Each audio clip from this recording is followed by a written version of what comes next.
The following podcast may contain adult language and an abundance of salt, so get ready, nerds, because it's retro WeWatch week, and we're talking old movies.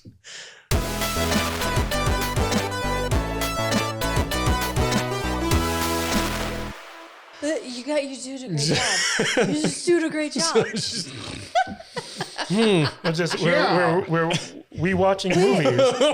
We watched them, so you don't have to. I should have wore a shirt and a tie and a suit jacket to the table today to drink a martini. He's got a zoot suit. Yeah. With an abundance of hysterical women. Calm down, lady. What are you talking about? Yeah, you can watch our kid. No problem. Go in the kitchen and make me a sandwich first. Yeah. There was no sandwich making. I was kind of upset. I'm upset too. I know, right? It's like, actually, there was sandwich making in Robinson Crusoe. But it was the dude making the sandwiches. It was it Batman? Batman was making stew. No, it was the guy. His name wasn't Robinson Crusoe. Kit. Yeah, we're not talking about that movie yet. What are we talking about? 13 Ghosts. All right, let's get on.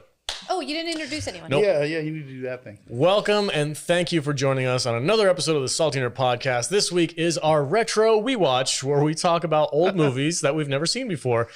And I'm joined as always by my fantastic panel of nerds, Matt Vader, 74. These movies are fun. They are fun. I love doing this kind of stuff. We haven't done one of these in a long time. This is the first time we've done one of these shows. Yeah. On video format. Yes. So it's a little. Yeah. So if you guys are new, it's a bit new for us. We have actually a significant amount of new followers since we've done the first one. So if you guys go back in our backlog of content, there's a retro rewatch episode that has a long-term legacy with this podcast where we reference it all the time. We've got posters from the old movies and Matt wears the shirt all the time. Yeah, the Bat Rat Spider Crab is what came from the first retro rewatch, which we have renamed to retro WeWatch. Just to handle Kadish's OCD. Yeah, because we haven't actually watched any of the Kadish was upset that we had not. Yeah, it's technically not a rewatch. Yeah. Anyway, Jude's here. Welcome, Jude. Hello. I love the way she says hello. Hello. Hello. You wait till I take a drink of something before you introduce me. I'm sorry. It's hard to pick a time where you're not drinking, Jude. That is fair. She could say the same thing about you, sir. I know. I'm also joined by Matthew Kadish, the frustrated producer of the show. Welcome, sir. Thank you for having me, and thank you for renaming the show into something accurate as opposed to rewatch. Is it accurate, or does it just make sense in your fucked up brain? Both. It works both ways. He hasn't slept in like 4 days because he's just sitting up, rocking back and forth. It's not a rewatch. Doesn't make any sense. How can it be a rewatch if none of us have seen the movies before? I ask you. That's good. I ask you. I like how we made it make sense. Yeah. Because it makes sense to how we say it drunkenly. Yes. The What's What We Watch. No, I say it that way, sober. What's What We Watch. What's What We Watch. It just makes it come out that way. It's fun. So you know what, gentle viewer/listener? You're fucking welcome. That's right. All right, guys. The three movies on our list today are 13 Ghosts. 1960. Yes, the original. The original 13 Ghosts. 61? Something like that. No, it's 1960. Okay, And then, 1960. And then the Day of the Earth Stood Still. 1951. 1951. The original, yes. And then lastly, Robinson Crusoe on Mars, also 1964. So get ready for that. It's going to be a ton of fun. This is one of our legacy shows. It's the second time we've done this, and I'm looking forward to many, many more because we have so much fun talking about these old movies. We will be doing at least one a year. Oh, yeah, for sure. This is. Yeah. I'd like to do them a little more often than that, to be honest. I don't know. I kind of like once a year. Maybe though. 6 months, maybe. 6 months? Yeah. Well, I like that we have like themes that we do every year. Like we do the JCVD weeks. Yeah. You guys do retro WeWatch. You guys forget that I'm 10 years older than you all. So I'll probably only get like another 3 or 4 of these in before I kick it. So, I just would, like to watch more of these old cool movies. You make an excellent point. We'll talk about it at the next staff meeting. And that's also why you should sign up for Salty Nerd Club so that we can get Vader to do this full time. We can get him his heart medication. Yeah. Get him some actual health insurance. Back in my day, the talkies. Get him a nice cane. This cane was brought to you by the patrons. Our next sponsor is going to be freaking Ben Gay or something like that. Freaking AARP. Yeah. Oh man, the hemorrhoids are really bugging me today. Storms are coming. My knees We all need to start a swollen. Discord chat for the hemorrhoids. Arthritis is really kicking in. I can tell the weather's going to change pretty soon. My diabetes. Diabetes. Yeah. All right, guys, we're going to take a quick break. We'll be right back and we'll get started with 13 Ghosts. Welcome back, everybody. Hey, if you want to support Matt Vader's retirement fund, go to saltynerdclub.com and join our club membership. It is a fantastic value. At only $5 a month, you guys get access to 4 exclusive podcasts every single month on top of a ton of extra stuff that we do, like Q&A sessions or behind-the-scenes stuff and goofy videos that we make in our spare time and all kinds of cool stuff. And, of course, you get our Discord app access with our club members. There's awesome community there. Shout out to all those guys who are already in the club membership. Thank you so much for your support. We really do appreciate it. Yeah, we're putting out a ton of members content right now. Like, it seems like we're putting out something every day. But you know what? It's growing. It is. It's growing. It's fast. And there's also a $30 tier. Then that's what y'all should really join. Superstars, for the superstars out there. That's right. But yeah, we really do appreciate our club members. It's a lot of fun. We have a great community over there, and we love chatting with them and hanging out with them. I played video games with a couple of them yesterday, which was a lot of fun. So join up, help support us. All right, Matthew Kadish, or no, I'm sorry, Jude. This is Jude's turn. Hello, Jude. Hello. Hello. Wait. Hello. Oh my God, I'm on? Am I on camera? No way. Moi. All right, take it away. 13 Ghosts. Listen here, you crazy brother. You're being an hysterical woman. Go make us another drink, see? Yeah, go up there and make us a drink. There's no such thing as ghosts. Yeah, for all you out there, the hysterical woman thing comes from our first retro WeWatch from Angry Red Planet. Angry Red Planet. Yeah. Literally a galley in the spaceship. Made for making sandwiches. They had a female scientist making sandwiches for the male crew. And when she put on the spacesuit, they're like, "Oh, we can't see your curves. Yeah, I gotta get you a new one." Yeah, go in the bathroom, put on some makeup, doll. It's a very nice space uniform you got there. It's a real shame that you went to college because I can't see your curves in that suit. But you're gonna make us a drink out of the spaceship galley. You're being hysterical. I know it will make you feel better. Go make us some sandwiches. Yeah. Extra pastrami. Yeah. Because if I know anything about women, they love to make sandwiches for boys. You know, you really do make us stuff. I do. Yeah, you cook for us, make drinks. She's very much our pod mom. Uh-huh. It's like, are you hungry? Can I make you some bacon and some eggs? Have you eaten breakfast yet? Yeah, I know, right? You're looking a little thin. It's like, oh, I'm really hungry. Oh, hold on, I'll make you something. I'll make you a reservation too for after because I know your blood sugar's going to be low. She's from New Jersey all of a sudden. I know, right? Mike Wahlberg. 1960. Yeah. 13 Ghosts. Not rated. With a runtime of 1 hour, 25 minutes.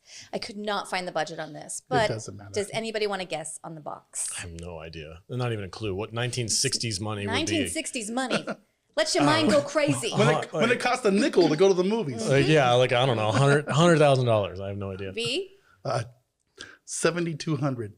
Okay, so the worldwide figure, which apparently only includes the U.S. and Canada, is $3 million. Wow, that's pretty not good. bad. So adjusted for inflation, what is that? That would be No fucking idea. probably significant, That would right? probably be pretty significant. Yeah, okay. I think you're right. Yeah, $4 million. Take it away, A Jim. shiny nickel. All right. Cyrus Zorba and his family inherit a haunted house. Even though everyone keeps telling them the house is haunted and dangerous, the family moves in because they have nowhere else to go. The house comes with 12 ghosts, a bunch of cash hidden in the mansion somewhere, and the Wicked Witch of the West as housekeeper. Cyrus finds his late uncle's diary and ghost-seeing goggles, and the family tries to unravel the mystery surrounding the uncle's death and the hidden fortune. Meanwhile, Emilio's in the kitchen throwing knives and pouring flour on the floor, and Ben, the uncle's attorney, is making time with Cyrus's daughter. Discuss. I had so much fun with this movie. Dude. Did you really? I did. I really did. Did anyone else catch that was I the did. Wicked I Witch did from not. Wizard of Oz? I didn't. As soon as I 100% saw did. her, I was like, I know that bitch. I'm getting Wizard of Oz vibes. I had to look it up immediately. And I was justified. My thought was this movie was made too long after Wizard of Oz. Wizard of Oz was 30s, right? Yeah, it was like 1930 something. I'll look it up so right this now. was like 30 years later. Yeah. Her IMDb photo is of her in a witch hat. Yeah. No, it should be because it's perfect. Well, this is like one of the most famous it's movies like, ever made. Now there's a witch that lives here. Yeah. I She's the think it creepy came out the housekeeper. same year as Gone with the Wind, didn't it? 1939. Yeah, something. But no, I knew it 100% looks like her. And this movie, I thought I was watching for real. I go, this is the Leave It to Beaver Halloween special. That's what I felt like I was watching. Yeah. It's like, gee gosh, golly williker, sir. Where are we gonna find this treasure? Now, Bobby, if you like really try, you can keep a secret. Maybe we'll like be able to like, you know. It was just there was a minute in this movie where I thought they were gonna go full on like Scooby Doo. Mm-hmm. And like there was gonna be one of like either the accountant guy or the chick or the housekeeper was gonna be like the real villain who was like playing tricks on the family to try and find the money. Yeah. Like I thought they were gonna go full Scooby Doo with this. I was like, if it wasn't for your meddling kids. Yeah, if like all the ghosts are fake, but they're just like using like light projection or something. Kind of went there with the attorney. Like a little he's bit, the one that was in what's her name? The daughter's bedroom, Medea's bedroom, and he pretended to be a ghost. The whole concept of this movie is that there was a long lost uncle to this broke ass family that traveled the world collecting ghosts, and he came back to his mansion in the States and created special goggles where he could see and interact with the ghost. But the way a ghost happens is if like they have like some like unfinished business on Earth where like they want revenge about something, and so the uncle dies mysteriously, and it's kind of implied that he's been murdered, and so he becomes a ghost too, and the family that moves in is his like broke ass nephew and his family. Yeah, and it's kind of implied throughout the movie that either the ghosts killed him or maybe the housekeeper killed him. Yeah. No, it was the lawyer. No, I know, but it's like implied throughout. That Jesus, spoil it. It's implied throughout that his death was very mysterious. Like maybe the housekeeper did it, maybe the ghosts did it, and then it turns out that his attorney, who from the beginning is like trying to befriend everyone, is like, you shouldn't stay here. It's very dangerous because he's trying to find the money that's hidden in the mansion. Well, it was really funny because so when the couple go to the attorney to get their inheritance, the attorney starts laying out like everything that they get, and he's like, oh, and the house is haunted. And they're like, really? And he's like, yes, it comes with 13 ghosts. And cool. And then they're like, neat. They're like, do we have to take the ghost? And he's like, yes. Well, they get there and they're constantly like, there's no such thing as ghosts, son. Don't worry about it. No, there's no such. This is the crazy thing. The first day that they arrive at the house, they have moved in because they had nothing. Yeah. They like moved in. They're like, is the house already furnished? And he's like, yeah. And they're like, oh, good, because we have got jack shit. So they move in. Go ahead. Okay, they move in, and immediately somebody finds a Ouija board. Yeah. And they're like, let's summon some ghosts. And the lawyer's like, that's a bad idea. Spirit board, dear. Spirit board. Well, we can't say. I don't want to get demonetized. You can get demonetized for that? We can't say that word? Because it's a branded term. It's copywritten. It's copywritten. Oh, gosh. We talk about Tito's all the time. Well, Tito's isn't owned by Hasbro. Tito's don't give a shit about us. Tito's is like, yeah, let them keep talking. We're not going to sponsor those fuckers. I'm Tito's. Anyway, so somebody finds the spirit board, Ouija board, whatever the fuck. And they start playing with it, and they're like, ooh, this isn't a good idea. This house is haunted. That's very spooky and dangerous. And ha, ha, ha, you were moving it. No, you were moving it. And then all of a sudden, the Ouija board thing, what's it called? The spyglass thing? And the spyglass thing just like lifts the fuck up and like goes over to the daughter and like sits in her lap. And she's like, don't ask the ghosts how I'm going to die or when I'm going to die. I don't want to know. And then the next scene is her dad going, that was crazy, right? Yeah. It was so kooky. It was so weird. It was in everyone's imagination. Yeah. There's no such thing as ghosts. He's wearing the goggles, like looking at shit. And he's like, no, that's not real. The mother is like, that thing flew. And he's like, ha. Everyone has a kooky imagination, right? Stop being a hysterical woman. I'm sorry, but I would have just left. Yeah? It's like, how? Where are you gonna go? There's shit floating around. No, but look, I'm out. This family had nothing. Like, he was at work, and his wife called him, and he's like, God dang it, I told her I was at work. And he takes the phone out. What do you want, woman? And he's like, they're here picking up our furniture. Yeah. And the whole premise of that is that he's just too forgetful to pay the bills. He's a dumbass. He's a dumbass. He has a job. And he's like, he has a legitimate job. Yeah. it probably pays pretty good working for the But university, he gets right? paid once a month. It's just ridiculous. Well, isn't that how The they used to 60s do were it? a crazy time, let me tell you. Well, he's like, how much money do you have left in the bank? About $2. He's like, that $2 should get us- whole? Yeah, he's like, that should get us by for about 6 months. The movie literally opens with the repo men taking all of their stuff. Yeah. And she's like, thank God they didn't take the phone so that I could call you and let you know. And then it's their son's birthday. It's their son's birthday, and his wish is just to have furniture. How sad is that? That is I'm so. sorry, sir. I have another place. And you May know, I please have some chairs? and you know what's funny is the one who the actor who played the kid, Charles Herbert. So at the time, he was like one of the biggest child actors in Hollywood. And Oh, I bet he's real fucked up then.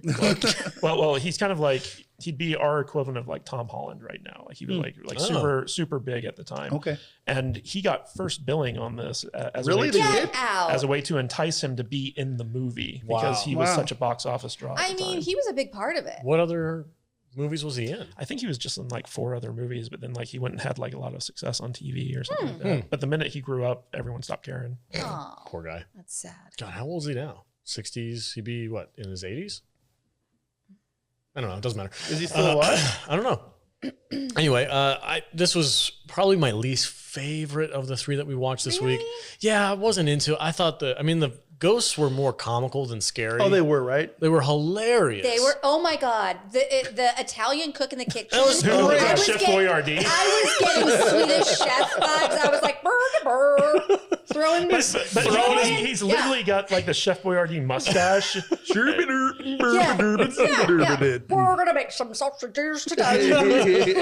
He's throwing his butcher knife around. He's No, throwing his knives. ghost butcher knife. Yeah. Because that butcher knife died a horrible death too. Yeah, and he's chopping people's ghosts' heads off. Yeah. And he's throwing butcher knives. And the kid comes in and he's like, "Oh, that's Emilio. He that's- doesn't always do that." Yeah, he knows him by name. I know, right? It's okay. I saw a lion tamer today. I met a lion. That was the The funniest lion one. was really cool. Yeah, it that was like- the funniest one where the kid was like looking at a ghost lion because the lion died a terrible death That too. went on for a long time. I Dude. love how everyone in this movie is like, I just saw a ghost and I almost got murdered. And then the adults are like, you're crazy. Ain't no big deal. Yeah. I just saw a lion tamer with no head taming Yeah. a lion. It was Well, you know, it's it was like fine. the effects at the time were like, kind of groundbreaking. And so they Yeah. wanted to linger on them. But in addition to that, so this movie was shot in like a special kind of like, not necessarily 3D, but like it was shot in a special format where you had to wear special glasses in order to actually see the ghosts in the theater. So, Really? So if you were watching it without the glasses, you couldn't see any of the ghosts. Bro, that's pretty cool. I like it. Spooky. I like it. Yeah. Gives a whole new meaning to our logo. I mean, it was pretty much those things. It was called Illusiono Vision, something like that. It was just red and blue glasses, right? Yeah, like they shot like I don't quite know like how it worked exactly, but basically the red blocked certain light and then the blue allowed certain light through. So instead of a 3D effect, you just were able to see an image. I like it. That's cool. I really love the ghost effects. I really did. I thought they were so fun. They were There's really just fun, skeletons right? hanging by string. It's like, There's a lot of wire work in this The movie. only one that actually kind of made me jump a little bit was the one with the chick and like the half melted skeleton face. Yeah. Well, it was a that was little the attorney. He was pretending to be a ghost at that point. Oh, fucking fooled me. I thought that was It one fooled thing. her too. That's why she had to stay in bed the whole next day. I love the daughter too. Oh my God, she was so Yeah. horny. She Dude. was. She was like, "Do you have money? Ooh, let's go out." Yeah, and that attorney was like, "Hey, you single? And You you in know, love yet? You just met me 30 seconds ago. You in love?" And she was like, "Oh my God, don't ask me that." But like, yeah, oh yeah, maybe you can take me out to dinner, and then maybe we'll have our 15 dates Well, before shit. we can kiss. They don't even Like- have. no bullshit. When they came home from their date and he was like, "I want you to get tucked into bed," Kadish was like, "I think he's gonna go up there and tuck her into bed." Yeah, that wasn't a euphemism. Uh-uh. He was straight up like, "It's time for bed for you, young Yeah, lady." but then like we find out later that he actually does go up and tuck her into bed. He just pretends to be a ghost to scare the shit out of her. Scared me. Are you okay, Just- Angel? Oh, yeah, I'm good, Do you need a thanks. sandwich? Yes. Just the morals and the rituals and everything people went through back then. It's It's just adorable. is really funny to me. Yeah. It really is. Just It's a completely different age, dude. it's like, oh, this is our 5th date. We can like maybe kiss each other on the cheek this time. Maybe. So you know Yeah. the exterior of the house, the uncle's house that they inherited. That's actually the Winchester mansion. They used the exterior of the Winchester Oh, mansion. get out. Yeah, Winchester. That's cool. The Winchester, so it was built by the Winchester family, the gun ownerships. Uh-huh. And it's said to be the only actual haunted house on record in the world, because basically the Winchesters built this house in such a crazy way Oh yeah. that She was like constantly under construction to keep the ghosts at bay. yeah, but just the What? exterior of it was out there. Yeah. Have you seen Yeah, this movie? that's cool. No. It's cuckoo. What's it called? Winchester. That's it? Yeah. Oh, Cuckoo okay. Yeah. for Cocoa Puffs. I gotta check that But out. but the documentaries on it are actually more interesting than the movie. Yeah, the movie was just okay, but I haven't seen the documentary, but it sounds good. I got to check it out. All right. So, what's your favorite ghost out of the 13 there, Vader? Oh, Emilio for sure, right? Let him make up his own mind, babe. I don't know. I kind of like how the skeleton just kind of like hung from a neck from a string. Yeah. I don't know. The ghosts were just bizarre. They're goofy. They were really It weird. was very Scooby Doo, I thought. Very Scooby Doo. Yeah. 100% very Scooby Doo. And it's like that was like the first thing I noticed when the credits started rolling, and all the ghosts made an appearance in the credits. And you're like, what the fuck am I watching right now? This is the That craziest ghost thing. looks like a question mark. Yeah. Oh, that's yeah. also very spooky. No, it was fun. I don't know how to grade these movies if we're at that point yet, but Yeah, go for it if you want. I'm just not. I'm not Okay. going to grade. They're just fun. These movies are all fun, and that's why I like doing the retro WeWatch because they're cool to watch, Yeah. And it's just it was a different time, it was a different era, different morals and values, and different. Just the technology wasn't there, and you could tell they were trying to like break some new grounds with their ghost effects and stuff, and it was cool, and I had a great time. I'm blown away by the fact that the audience had to wear special glasses to see the ghost. And that makes so much more sense as to why they had that weird gimmick in this movie Yeah. where the dad, like every time the dad puts the glasses on, the audience, I can see the audience now going, oh, we got to put ours on now. Sweetie, did you hear it? Look, he's putting his glasses on. Junior, put your glasses on. We got to see the ghosts. I get a big kick out of all these movies, and this is going to go through all the movies we watch today, but how like everything is so proper and is so it's like the guys, they always have their suit on. Yes. They always have their time. Dinner time, breakfast when they wake up after they put their suit on. And it's just like, and the women always have a dress on that goes down below their knee. This is just what people looked like. I know. You know? But what's really cool is it's like I remember I would go back to looking at my grandma's photo albums and stuff. And that's how people lived back then. That was my grandma's hairstyle until the day she died. The same exact thing. And it's just, my grandpa didn't wear a suit every day, but you never saw him in his pajamas. Oh, no. You never saw him, like, I'm wearing fucking shorts and spandex Yeah, you got and them a t-shirt. spandex on. I My saw grandpa 'em. never wore shorts. I think we should go back to that. Shorts and a t-shirt. I out in would public. love more. He wouldn't leave his bedroom without having his Well, yeah. outfit on. Before you, You know, leave, it's you do your wild. hair, Yeah. you shave, you put your suit on, and then you walk out the bedroom door. There was the way you lived and the way you dressed and the way you spoke and the way you talked to people. And what was acceptable and what wasn't. And what was yes. And it's so weird. Everybody was on the same fucking page. Yeah. And now it's just, Yeah, whatever. That's your fault. I'm going to say everything. Why is it my You're fault? going to Gen say X. nothing, and you're offended at me. And this is just how we live today. But there was a proper way to do things and an improper way to do things. Gen X took everything about this Nah. and threw it out the window. It's pretty wild. They were like, fuck you and your rules, man. It was the boomers. The boomers raised the Gen Xers. I know. And you were So- like, I don't want anything to do with your nonsense. So yeah, it was. I want to go back to that. I'd be down to wear a suit all the time. I got a couple suits that are in my closet. I'm like, damn it, I've seen you in a suit. You I need clean up nice. I need a reason to wear Hey, this doll, shit. why don't you go in there and make me some dinner? Yeah. My wife would slap me. Would you like a You martini pop a with that vest and dinner? a tie on. I'll make you whatever you want. I married a Latina girl. You know, it's just the I think that's the most fun I have with watching these kind of movies Yeah. back then is the cultural differences between now and then. Mhm. Because these movies, they're movies, but they're reflections of the time. And this is how a lot of people lived back then. It's weird to me. I was actually a little blown away by how quickly this movie jumped into like the occult and ghosts and the spirit boards. People are less uptight about stuff like that. I thought for sure that like in this era they would kind of like shy away from that kind of stuff. Yeah. But this movie went full in. It was cool. No. Jude, your favorite ghost is the crazy chef? I love the Swedish Italian chef. Okay, Emilio. But I actually wanted to talk about the mom in this. Oh, go for it. Hilda, I think, played by Rosemary DeCamp. And I don't know if you noticed this, but in the show, she has a very young son, and she is old as hell. And so she was like 50 when she filmed this, and her son is 7.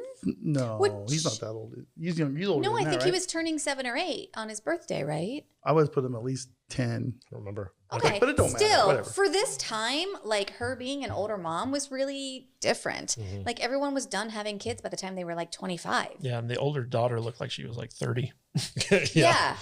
And the actor that played her, I just think that she had a really interesting life. Like she was an actor, and she was, long celebrated, and she got married later in life, and she had I think 5 kids of her own, and then she had like a series of strokes, but kept working throughout it. Wow. And then died in 2001, and I just thought that she had a really interesting life.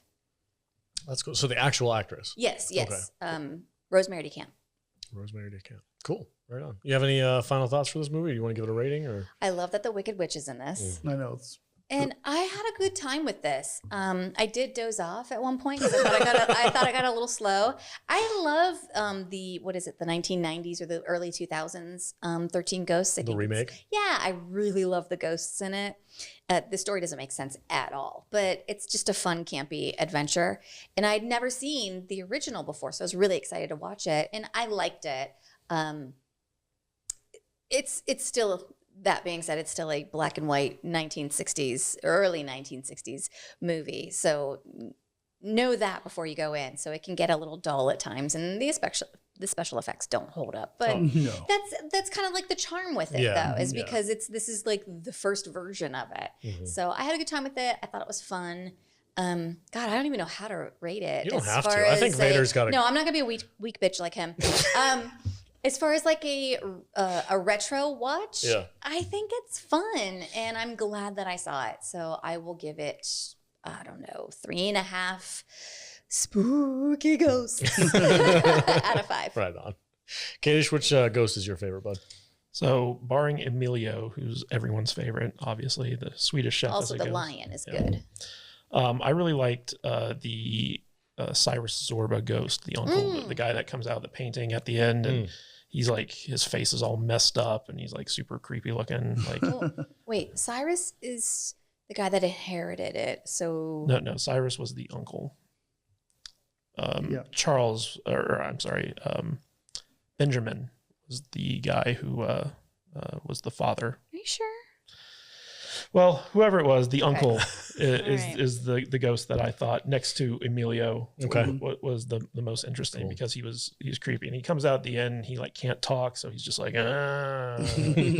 But one of the interesting things is the scene where the father gets trapped into like the room with all the ghosts, and there's this like pinwheel thing of like this ghostly energy that keeps attacking him. And he's like and then, like it goes away, and he's like it comes back. That was actually a special effect that was reused because this was I believe a Paramount picture. It was reused for Star Trek, the original series. Every time there was a incorporeal alien being, they used that special effect that this movie made. Nice. For them. So. Nice little connection to the old Trek. So the uncle's name was Dr. Plato Zorba. Plato Zorba. Yeah. It's a great name. The name's just so weird. It's awesome. Yeah. That sounds like a sci-fi name from like Plato a space. Zorba. Yeah. Oh, I am Plato Zorba, and I am here to destroy your planet. Yeah, for sure. Yeah, but I mean, like this movie had its charms. I think it could have done more with the concept, but overall, it was an okay film. I hate trying to rate movies before like modern cinema kind of took hold the counterculture revolution. Simply because it's like I just don't like these types of movies. Like they're just personally not my cup of tea.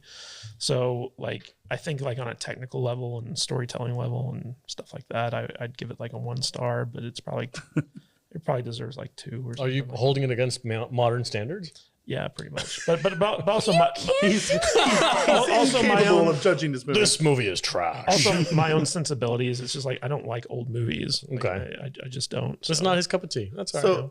It's fair. I'm gonna I need come you back. to take your brain back in time to 1960 and now rate it. And I need you to make me a sandwich. I'm gonna come back to me here really quick. Okay. And I think I'm going to. I started this movie and I was engrossed in it till the end. I didn't pause it. I didn't go to the bathroom. I didn't go get a drink or nothing. So just given that and that I did laugh and I had a good time with it, I'm gonna give it a good 3. I'm gonna say it's a 3-star star movie. It's fun. It's goofy. It's 1960 or whatever. You know, it's just kind of. We should A also goofy movie, point out the so. weird bed at the end, the canopy bed. Oh, yeah. Really? That kills Oh, people. yeah, the killer Yeah. bed. Was that a trap from the house or was that like a ghost thing? No, I think that the attorney. We had a dial on it. Yeah, So- the attorney. So that was just like a- created that to kill the uncle. Just a death trap. It was a death trap. Yeah. Wow, that's crazy. They could have gone way darker with this show. Like I for real, like I got like real strong Scooby-Doo vibes from this movie. Oh yeah. It felt like a Scooby-Doo episode, and I was waiting for them to like pull the freaking mask off of somebody. And be like, Speaking of the Scooby-Doo, you know the creepy guy who shows up at the beginning with the telegram telling the family to come to the mansion or the lawyer's office. So that guy was actually like a really famous kind of like horror character actor at the time. Really? Yeah, I mean, like he was in like a lot of horror movies, I think, but he's so creepy looking, and like you know he's kind of like just I guess I don't know what a modern day equivalent of his career would be, probably something like Vincent Price. not quite that high level, but you know he was a well-known genre actor at the time, and so like just to see him show up, it's just kind of like, oh, okay. Look, there's Dracula. kids, there's Dracula. For me, my favorite ghost is the lion tamer, the headless lion tamer with his Yeah. lion. I thought that was cool. Yes, they did linger on it way too long. They just like they sat there and just stared at him for a while, but it was cool. He kept trying to get the lion to like eat his neck. Yeah, he's like, here's my head. Stick my head in there. That's not it was, there. It was goofy. I had fun with it though. I'm not into the spirit boards occult stuff. Like I really try to avoid that stuff at all costs. So when I was watching, I was like, oh dang it, I hope they don't dwell on that too long. Luckily they did. Don't It put was that evil on $19.60. Jared's I know. I'm just It like was an just innocent oh, time. let's move on. Yeah. And luckily they did. So it was all kind of, How crazy is it? Like that thing literally like lifted up and levitated in front of everyone. They're just like, oh, nothing strange here. Yeah. Oh, wow, crazy imagination you got. You got a wild imagination. I kept on looking for the string. Yeah. So Yeah. where's the string? Yeah. It's there somewhere. Kadish was on Wire Watch also. I'd probably give it a 2.5, middle of the road. It was enjoyable, but it's definitely not my cup of tea. But it was fun to rewatch it, or not rewatch, but it was fun to watch it for the first time. WeWatch? To WeWatch. So we watch. But that's it. That's it for 13 Ghosts, guys. Go check it out. It's on Amazon Prime. You can rent it for like $2.99 or something. It's well worth a watch. But we're gonna take a break. We'll be right back, and we're gonna talk about The Day the Earth Stood Still. Welcome back, everybody. All right, the next movie on our list is The Day the Earth Stood Still. But before we do that, I wanted to remind you that if you want to join us on our Discord app, go to saltynerddiscord.com. That is where the action happens. We have a fantastic community that is growing every single day. We love communicating with the people who hang out with us and watch our shows and check out our Instagram stuff. It's a fun place to be. That's where I go. When I want to hang out on social media, I'm in our Discord app. That we're sharing videos, we're talking with people, we're playing video games. We can do watch parties once in a while. It's a lot of fun. Join us, saltynerddiscord.com. That is where we hang out for fun on the weekends. All right, the next movie on our list, like I said, The Day the Earth Stood Still, the classic. This is some heavy duty stuff. Go ahead, Jude, take it away. This was my favorite that we watched this week. I loved this movie. Really? Yeah, yes. Yeah. Yes. Really? Yeah. 1951, the day the Earth stood still. I kept waiting for the Earth to stop the whole time I was watching it. I didn't know what was going to happen. Okay, rated G with a runtime of 1 hour, 32 minutes. I couldn't find a box office for this, but do you want to guess what the budget was? Well, if 13 Ghosts made what? How many? 1 million or 3 million? 3 million? Well, I'm going to say this. 10 years before that. This is 10 years before that. 9. Yes. I'm gonna say it it brought in another $3.5 million. This was a big movie back then, dude. I'm gonna say $4 million. Really? Yeah. Okay. $4 million. $4 million. Wow. $4 million. I'm gonna say $400,000. Okay. You know we're talking about budget, not bucks, right? Oh, budget. Yes. Oh, budget? Oh, I'm sorry. Yes. Budget. I have no idea. $40,000. Yeah, I don't know. The only figure I could find for this was the budget. And Okay, it was $1.2 million. Wow. that's significant. which was a That's a huge lot. amount of money. That for is That's a lot. really significant. Yeah. Yeah. 1951, $1.2 million. Yeah, I mean, paid off. That fucking robot. It man. holds up, dude. Yeah. The plastic suit. I had a great time with this movie. I did too. Go ahead. You Take it ready? away. Yep. Klatu, Barata, Nicto. You must say the words. To Gort, the alien policeman.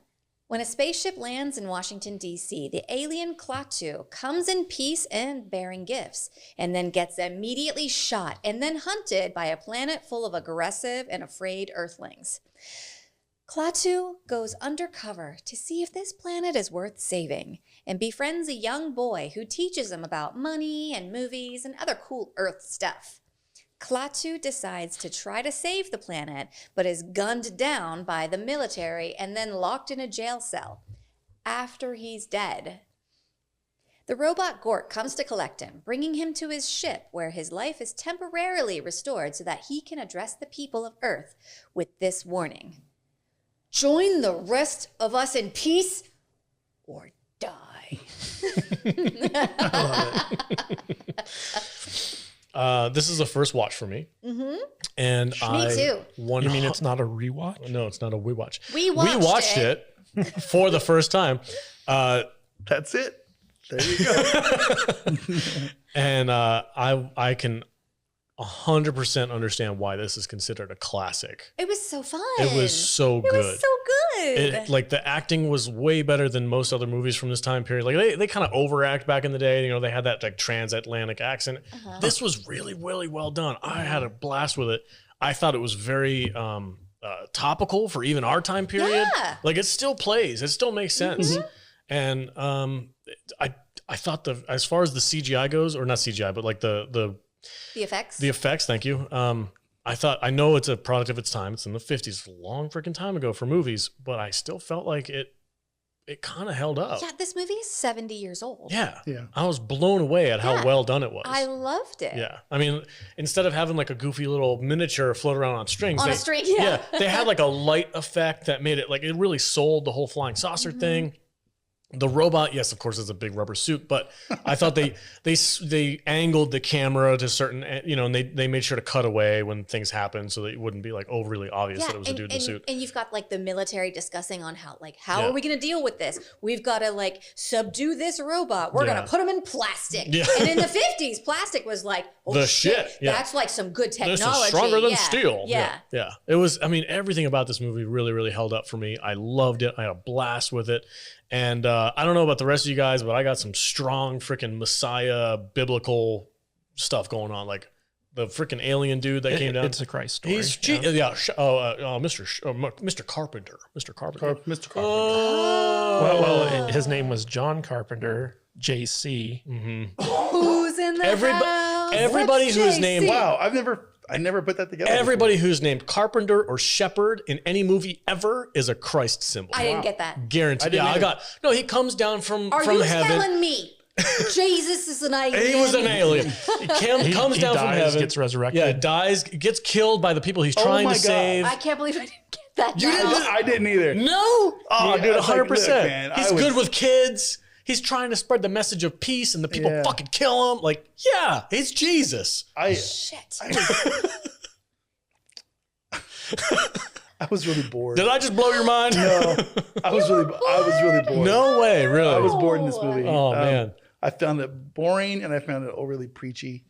You're going to hell. I guess. And maybe that's why. Because I reject organized religion. Same. You guys know this. And maybe that's why I didn't even pick up on it, why I didn't like this movie. But it just reaffirmed my belief that human beings are basically a virus and that we suck as a race. And I enjoyed this movie for what it was. I enjoyed the cheesy effects in the 1951 flying saucer, flying over the White House and stuff, and them aliens chose America. And that says something. And but no, I've never picked up on the whole Jesus reference there. I never have. Yeah, it's crazy. This is probably the third time I've seen this movie. Okay, first time I've seen it in probably 20 years. I don't know where I've watched it before, but did anybody here watch the remake with Keanu Reeves? I did. Yeah. Was it okay? It was terrible. Okay. I kind of want to rewatch it. WeWatch? Yeah, I want to rewatch it.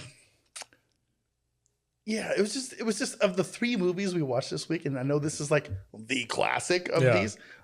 It's my least favorite. Wow. Really? Yeah. This is my favorite. Yeah, it's my favorite one. No, my favorite one's the next one. But That movie's The one you picked, right? That movie is absurd. just because of the stupid name. It's just I appreciate this movie. It's not a bad movie. Don't get me wrong. I was a little bored. I feel like it was just overly preachy. It's trying to just it's trying to give you this anti-nuclear, we need to get our shit together, everybody needs to get along message, and that's fine. If they made this movie now, people would lose their fucking minds. And it is what it is, They did make this movie now. It's not Keanu Reeves. Yeah, but that was 10 years ago. The times are even different now than they were 10 years ago. You mean the cancel culture thing? Yeah. It's just My God, if he came to Earth now and befriended someone in cancel culture, he'd be like, you know what? We should just get rid of this planet. If he landed now, there would be some dickhead with a half-shaved haircut with purple hair going, what are your pronouns? Or like preaching about inclusivity. My name is Klatu. Well, how do you identify? Preaching about inclusivity while they were murdering the person who came from outer space. So this was my first realization that Klatu, Barata, Nicto came from somewhere other than Army of Darkness and Evil Dead. Oh, I didn't get that. Yeah. See, I don't. Yeah, my Army of Dead. Because I've never seen any of those movies. Well, I've seen like one. Is that you saw Army of the Dead. Yeah. Okay. Army of Darkness. And Army of Darkness. Army of Darkness is when he says the words, right? Yeah. So like in that one, so Sam Raimi was a big fan of this movie growing up, and it had a big influence on him, and so they worked in that phrase as a specific nod to this movie. And I think more people know about this movie because of that than actually the movie itself. When that happened in this movie, my head exploded. Nice. I was like, oh my God, that came from somewhere. And now I feel like an idiot. So why was this your favorite one this week? I think I was just the most invested in this. And I mean, if you put this from 1951 up against the last movie we talked about from 1960, and I just feel like this is a better movie, and it was 9 years previous. And it's just a really good story. And like we talk about good writing versus bad writing all the time, and it really does matter. Yeah, I agree. This one, as far as like filmmaking goes, this is miles above 13 Ghosts. Yeah, and like not even talking about like effects or anything, like, but the story of 13 Ghosts is kind of all over the place and silly, but it is what it is. But with this, I was just like start to finish, I was like, this is a great story. Yeah. And I was into it. Right on. I didn't realize it was a Jesus story. Now I'm upset. I know, right? I am too. It's like, what? Come on, you didn't get that? No. As soon as they said, or as soon as he came out, he's like, oh, my name is Mr. Carpenter. I was like, Jesus. So originally when Klatu was resurrected, he was supposed to just come back to life and there were no limits placed on it. But the censorship board at the time was like, hey, you can't have this alien represent Jesus. And so they made them add that line. It's like, that power is only reserved for the mighty creator and stuff. Like they literally made him say like, only God can have raise the dead. Yeah. And that was like one of the struggles with this movie is because this movie for the time was very subversive. It was anti-military. It was anti-war. It made the military out to be complete buffoons. It was kind of preachy at the time, and it was a very thinly veiled like Jesus Christ allegory. But one of the interesting things about this is that so it was based on a short story, and I forget the name of the short story. I want to say that it was something like "Farewell to the Master." And in the story, it's told from the point of view of a journalist who's covering this spaceship that lands. And this guy comes out with this big robot, and instantly the military just freaks out and shoots the guy and kills him. And so the reporter starts talking to the robot, and the robot goes and heals the servant or the master that had let him out. And somehow the reporter gets into the spaceship and discovers that the robot was actually the one in charge, and that the guy who got killed, Klatu, was actually the servant. And so like that was kind of like the basis of the story. And when they were making this movie, they kind of like took that short story and kind of expanded upon it. But the director of this movie, his name is Robert Wise. Do any of you guys recognize that? Sounds really familiar. Sounds familiar to me too. Yeah. So he did a lot of like big movies. He did West Side Story, The Sound of Music, Andromeda Strain, The Original Haunting, Run Silent, Run Deep. But the thing that you might recognize him the most for was he was the one who directed Star Trek: The Motion Picture. Ah, yes. Yeah. So so this movie was like the first big blockbuster science fiction film that wasn't like some cheapo, like, cheesy like type of film. So like up to this point, it had been kind of like Ed Wood, like flying saucers and stuff. And this was like a big budget science fiction movie. And it's kind of funny because a lot of it takes place in Washington, D.C., but they didn't shoot it all in Washington, D.C. They were like in California. So everything that you see from D.C., the Lincoln Monument, stuff like that, it's all rear projection from like a second unit crew that just went out there and shot stuff. Wow. Yeah. That's cool. So what, I know you're not into these old movies and stuff, but what did you think about this one? Well, this was your pick, right? Yeah, this one was my pick, and I picked it because it was the first kind of like retro movie that came to mind that was like kind of culturally significant. And this was a rewatch for you, right? No, actually, like it was a WeWatch? Yeah. I'd seen bits and pieces of it, but I'd never seen the whole thing, which is one of the reasons why I wanted to watch it. I would think that this would be something that they would have made you watch like in film school or something. They made me watch weird stuff like The Fly, the original The Fly, and things of that nature, but they kind of glossed over a lot of these older movies just because kids weren't really all that interested in them. Because this is a significant movie in the movie history, right? I mean, it's just, it paved the way for a lot of bigger budget science fiction. Yeah.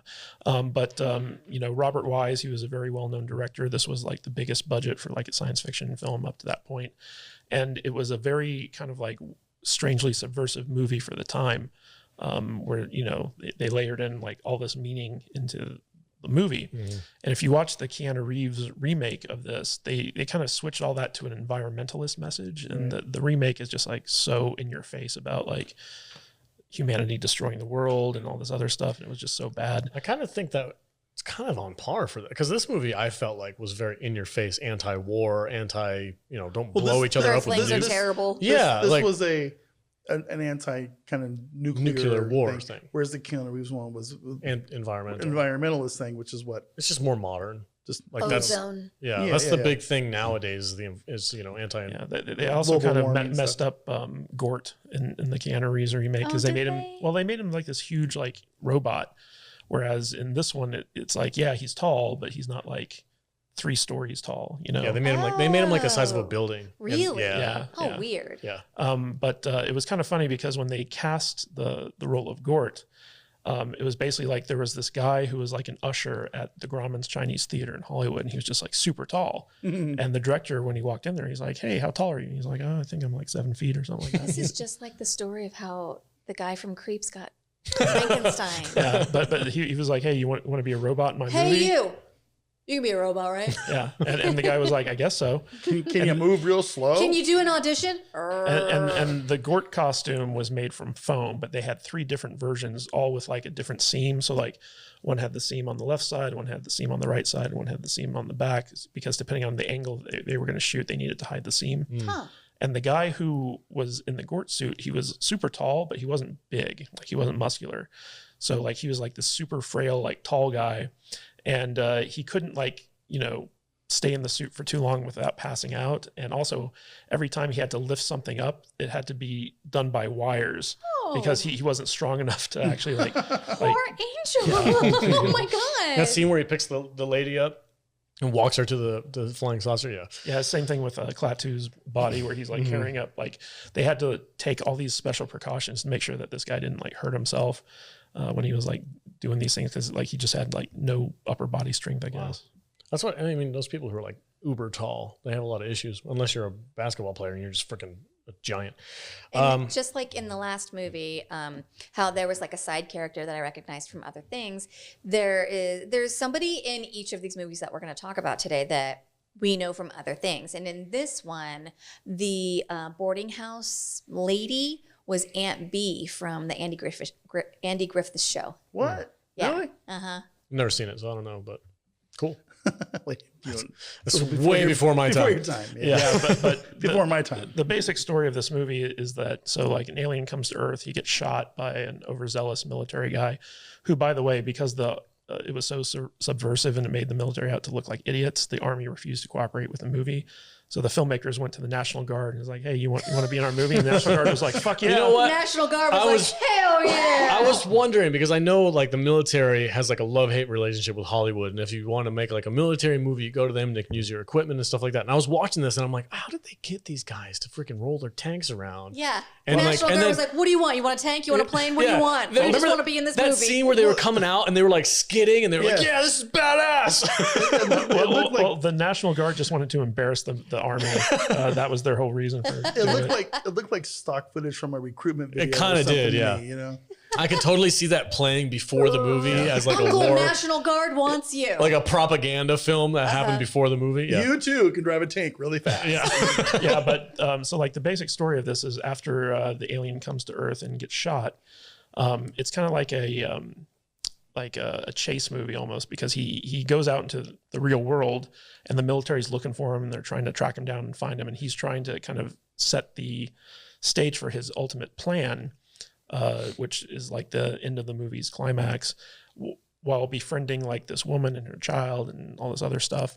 So a lot of it's just like kind of a cat and mouse game where he's trying to stay hidden, but like the military's trying to track him down, and a lot of people almost betray him, but then they like him, so like they don't. And the whole time the news is like, what's going on with this alien? The spaceman. Obviously here to destroy us. And what's crazy about the news bits is that the movie actually used real live news anchors at the time in order to give it credibility. That's cool. It's like getting like Dom Lennon or something like that. In a world Tucker full Carlson. of aliens. Yeah, Tucker Carlson in a movie talking about like something happening. Yeah, it was cool. I read about that. I'm like, that's neat. What did you guys think of the boyfriend? Okay, so I think it was crazy that they would just leave their kid with a total thank stranger. you. Like he walks in. And she asks the boyfriend, Yeah. she's Oh, the Mr. mother of this child. Yeah. And she's like, I don't know. I'm going to defer to my boyfriend who has no connection to my child. And he's like, yeah, leave him with that stranger. And then- I want to take you on a date. And then like 20 minutes later in the movie, when they find out he's the spaceman, he's like, I never trusted that man from the beginning. I'm like, fuck you, dude. I don't like you spending so much time with Mr. And like, Carpenter. I'm sorry, but this is 1951 and you are making out with this man in the street. Well, it was also funny because like when Klatu comes up to them, he's like, yeah, I wouldn't mind showing Billy around. Like it was just like super it was so creepy. creepy. Like, listen, if some grown man is like, can I take your son on a date? I'm going to be like, call the police. Yeah. I need your son to show me the sights It was around the town. 50s. He's like, oh, yeah, it was great. We went to ice cream. We went to his father's grave. It was a great time. Like, Yeah, there's no such thing as child molesting since 1951. Very, very strange, right? very strange. Now, was it strange then? I don't think so. Everybody just got along and like let people hang out with their kids. Yeah, and if anything bad happened, just keep it to yourself. The only time murders weren't invented until the 80s. Yeah, it's very weird. Fact. Gen Xers, goddammit, I think psychopaths. Son of Sam was the first one who ever killed anyone. But then he just turned into like a jealous boyfriend. Yeah. I'm gonna get that guy. Well, he wasn't jealous. He was chasing fame, and and he chose his fame over his potential wife. You're gonna marry a famous man. You'll see. She's literally like, "You're a terrible human." He's like, "You're gonna feel differently when you see my name in the papers." Because we're still getting married. Good for her for standing up for herself, though. Yeah, finally. Yeah. He was just like, "Oh, I'm going to do what you don't want me to, and we're still going to get married." And she's like, "No." Yeah. And he's like, I've okay. never heard of a woman with an opinion before. You're gonna marry me. You're gonna see the back of my hand. Freaking crazy. I know what'll calm you down. Go make us some sandwiches. Stop being a hysterical woman. One of my Don't raise your child. Yeah. Don't worry about him. Let him go with the stranger, Mr. Carpenter. Yeah. He's obviously Jesus. There was a scene in this movie that really struck me as kind of cool, especially for it being made in the 1950s, is when the news announcer guy was going to the people like, "Are you afraid? Tell me why you're afraid." And he started talking to the carpenter guy, and he's like, "Well, I think irrational fear is real bad." He's like, "Well, sir, thanks for talking. Sorry about that. Next." I'm like, I'm going to move on to this next person who's obviously afraid. I'm like, has the media always been the bad guy? Yes. Clearly it works for TMZ. Yeah. It blows me away. Like when I watch these movies that were for freaking the 1950s and stuff, and I'm like, wow, man, like we've always had a terrible relationship with the media. We have not advanced Yeah, at all. we're the same exact freaking position. We're just in color now, and it's digital. Things have changed, but they haven't at all. I know. It's like, oh yeah, I don't trust any of the major news networks. I don't listen to anything they say. And then I go back and watch a movie from the 50s and they're saying the same thing. Yeah. The problem is now the news is like 24 hours a day. Yeah. Whereas back then it was like 30 minutes a night. Yeah. It freaking blew my mind. We're just hamsters on wheels. I think you're right, Jude. I think you're right. We need to do more retro WeWatches. We watch. WeWatch. It's like you don't have to. All right. Let's do final thoughts. You said you're not into this. Final thoughts. You gotta rate it, V. It's a classic movie. I'm not going to deny that. I just found myself kind of bored with it. It was boring and preachy. I'm going to give it 2.5 stars. It's my least favorite of the 3 we've watched this week. I'm not going to lie and not say that because it is. It's just, it just is what it is. I don't know what else to say. It was boring and preachy. Okay. So yeah. Was that like, did you say 2? 2.5. 2.5. Yeah. Okay. Jude, how about you? I'm very upset at Vader. It's all right. I loved it, and especially for when it was made and when we're watching it, and how entertaining I felt like it was for a retro WeWatch week. This is a 5-star for me. Oh, wow. This was really interesting, and it's still like making us talk about like, oh, our relationship with the media today versus when this was made. It hasn't changed at all. Yeah. And it's putting that conspiracy bug in my brain, and like I think this is a flick that keeps on giving. And for me, it is 5 Klatus out of, five Klatus out of 5. Nice. 5 Klatus out of 5. There you go. Kadish, how about you, bud? So I think that this is a very good movie for a 1950s movie. So if I was rating this against other 1950s movies, I'd probably give it 3 stars. But just my personal sensibilities, this is like a 2-star movie for me. I found that the middle of the movie dragged significantly. It was a very kind of boring middle. And every time Klatu went back to his spaceship and got away from the stupid kid, it was like more interesting to me. And I wanted to see more of the robot. I love seeing Gort just like walk around and shoot stuff with his laser eyes. Listen, I love anyone named Gort. Gort. So like I can appreciate like the Robert Wise direction. I can appreciate the kind of subversive script that they were able to get out there and the big budget science fiction that paved the way for a lot of stuff. But overall, like, I just didn't find this movie like very entertaining personally. I don't like old movies. So, just my general sensibility of it is that I don't enjoy these retro WeWatches because I don't like any movies before 1965, 70s, stuff like that. I'm upset. I know. And I can understand if other people are upset as well, but it's just not my cup of tea. So no, but I'm upset because we watched this together and I thought we both enjoyed it. I enjoyed it. I enjoyed making fun of it. Now I feel gaslit. You lied. Our relationship is built on lies. I'm actually with Jude. Yay! Do you want to get married? No, it's okay. I got enough. I thought I was next. I got enough on my plate. It's a 5-star, man. Like I'm so glad. I want to say this right because I don't want to make it sound like 5 star. Yeah, it's freaking good, dude. It's so good for a 1950s movie. Yes. How much I felt like it still applied. Indiana Jones level. Set your eyebrows That's not down. the only. That's not the only movie that's a 5-star. Yes, it is.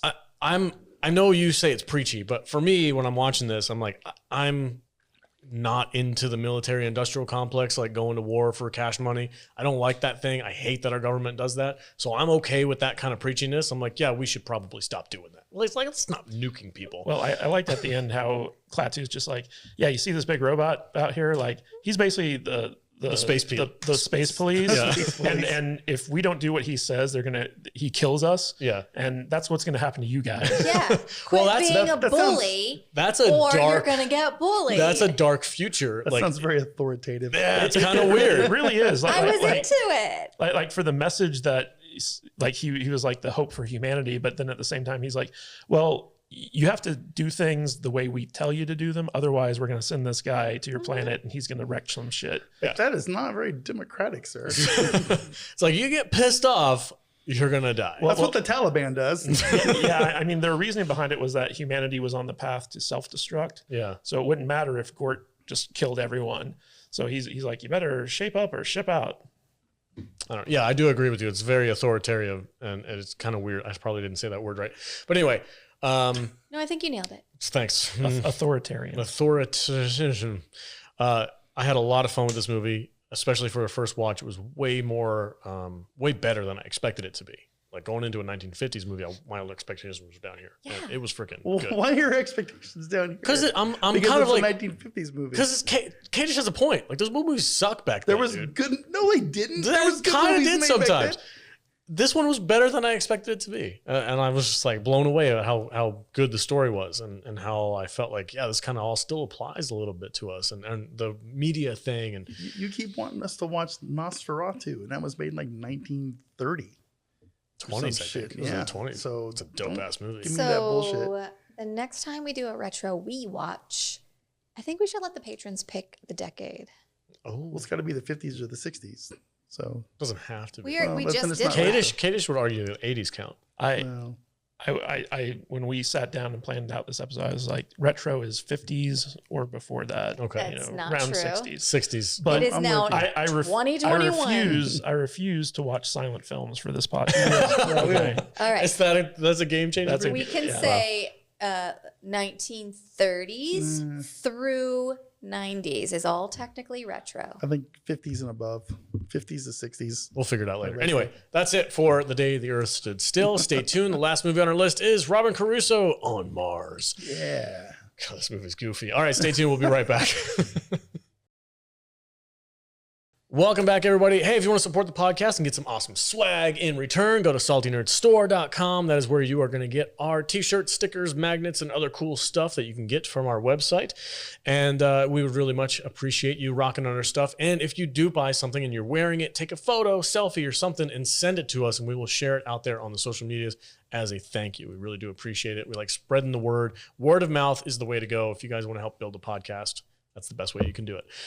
All right. Robinson Crusoe, who is not in this movie, on Mars, which is okay. Go ahead, Jude, take it away. Listen, man, it is what it is. It's a wild ride. 1964, Robinson Crusoe on Mars. Not rated, with a runtime of 1 hour, 50 minutes, 50. Could not find a box office, but do you want to guess the budget? I don't know. $500,000. 1.5.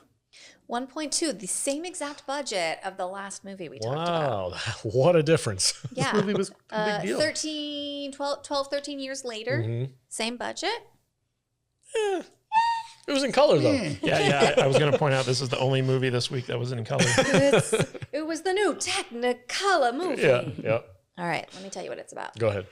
Mona the monkey, Commander Kit, and Batman are all on a mission to Mars when tragedy strikes. They crash land and only Kit and Mona survive. With only each other and limited air, water, and food supplies, they must learn how to survive on the desolate planet alone. That is until Kit meets Friday, a slave who has a name, but Kit renames him anyway. Friday is being hunted by some real asshole laser-happy spaceships. They try hiding, but the ships keep finding them. They make their way to the polar ice caps of Mars, and another ship is closing in. But wait, that's not the asshole ships. Those ships sound American. Oh, my gosh. I love this movie so much. This is so stupid. Oh, my God. was nonsense. Oh, it was you guys ridiculous. are high. Dude. You guys are fucking high. He gets down there, right? So the whole thing, when he gets down there on the planet, he's like, well, shit, I got to see if I can breathe on the Mars atmosphere. And he just flips He up his flips his visor. fucking visor open, and he's like, it goes like a full Buzz Lightyear thing, where he's like, oh, I can't freaking breathe. And then he takes his gloves off to fix something. Listen, Space suits are optional. When we talk retro rewatch, this is exactly the movie that I want to watch. I don't want to watch some bullshit preachy Jesus movie. I don't want to watch some bullshit fucking That's fair. ghost movie. That's fair. This is 100% the kind of movie I want to watch when we do retro rewatches. I totally Because understand where you're it's coming from. Perfect. And It's you are perfection. You are 100% correct. And also so am I, that this is nonsense. This is a great movie. So ridiculous. This is Criterion Collection. Oh, I guys. love it, dude. So This is a I don't know great what movie. that means. That means it's a classic. Okay. this God, this movie's so when I was designing the poster that I made for the retro WeWatch, I'm gonna have to rename it, but when I was like looking for posters from this thing, I found the poster for this movie that had been out when the movie came out. It was on the billboards and all that stuff. There's a big old freaking stamp on the bottom left-hand side that says "scientifically accurate for Mars atmosphere," and I'm like, what? Get out. I'm serious. It's hilarious. No, that's legit. They prided themselves on being scientifically accurate. That's what they sold this movie on. But in 1960 technology, they didn't know. I know. This is what they had back then. And that's the reason why the monkey was on the ship in the first place. They were Yes. like, we got to see if this gotta put a monkey's monkey on it. gonna survive. I actually really appreciated the effects and the stuff that they did on the show. It's so cheesy, but so much cool. Even from the start when they're in the ship, you know, and he's got all the buttons and the gadgets. What's that? Let me see. It says, "This film is scientifically authentic." Big old stamp That on the is bottom of awesome. the poster. Oh, But I loved it.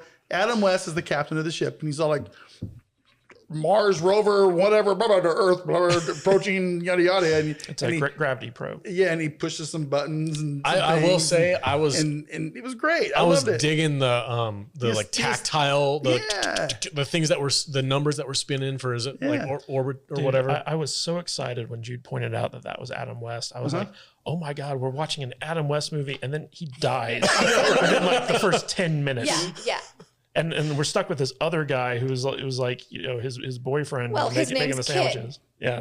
Oh my God. Dude. Like this movie had so many homoerotic undertones to it. I'm surprised you liked it as much as you did. Oh, I did. I loved it. I could be stuck on Mars with Salty or something. That'd be cool. Whatever. hilarious. And you guys would rub each other's shoulders. And everything. Yeah, Salty all tan and shirtless. You're just gonna like start huffing rocks. But you know, they thought we could like sort of breathe up there, and and you know, he kept on huffing on his hose when he needed I found to. oxygen. Yeah, he huffed And on you that know, hose. and at least they tried to scientifically explain some stuff. As they went. It was. I did appreciate it's completely that. hokey Because- and awful and stupid with the oxygen rocks and shit. You know. Yeah. But at least they tried. but for the first like 30, maybe 40 minutes, he's just flipping that visor up willy-nilly. Yeah. And Yeah. then like an hour and a half in, he's like, oh, here's the reason why that's okay to do that. And you're like, okay, retroactively. But the whole movie, I was like, what is he doing? Yeah, it was funny. It's like he'd put it down and act like, "Oh God, I'm safe now." And then if he had to like pay attention to something, like he heard a noise and he's like, "Oh shit, I got to see what that is." Yeah. I'm like, "What are you doing, dude?" And he's like, I have to save my oxygen, so I'm going to flip my visor Up and down, over and over again. Does this shut off your oxygen? Because where I come from, you got to shut the door so the air doesn't get out. It was so silly. Was it just a sunscreen that he's flipping up, or was it? No, the it was the visor? full visor. Like when he wanted to see something. It was just really, really funny to me. Even the monkey had a visor. I was going to say, and then when he finds the monkey, He immediately takes the helmet off. the monkey has like the visor flipped up the whole time, as monkeys do. Well, monkeys But the can monkey breathe has on 2 Mars. tanks of air on him, and so as soon as Kit finds the monkey, he's like, "Well, you don't need this." He steals the monkey's oxygen, and then he starves the monkey because he knows that fucking monkey found water. Yeah, he's like, here's some extra salt just to make you really thirsty. So you go find the water.